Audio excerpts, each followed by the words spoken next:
আমার দুটো ভাতিজা, ওরা কিছু খাবার জন্য বাজারে যাচ্ছে আমার সাথে। ওরা বলছে 7 আপ খাবে না কি খাবে জানি না, তারপর ওদেরকে নিয়ে আমি বাজারে যাচ্ছি।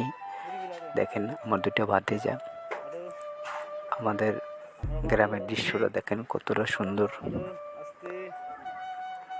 ওই আমার দুটো ভাতিজা দৌড় মারছে, একজনে এই অলরেডি পড়ে যাচ্ছে। দেখেন কতটা দুষ্টুমি করে গ্রাম অঞ্চলে বাচ্চা বলানোটা, কতটা ভালো লাগে। কার মন চায় এই গ্রাম ছেড়ে শহরে থাকতে বলেন? জীবিকার জন্য করার কিছু নেই, তাই গ্রাম ছেড়ে শহরে থাকতে হয়। বারবার মনটা গ্রামের দিক যেতে চায়, কিন্তু যেতে চাইলেও পারি না, পারলেও থাকতে পারি না, আবার চলে আসতে হয় সেই শহরের বাড়ি।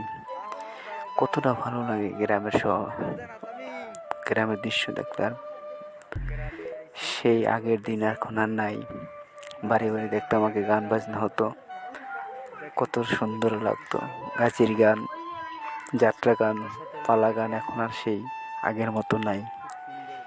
গ্রামের সেই আগের যুগের লোকগুলো বেঁচে নেই। আর গ্রাম অঞ্চলে এখন আর সেই আগের মতো মুরব্বি নাই।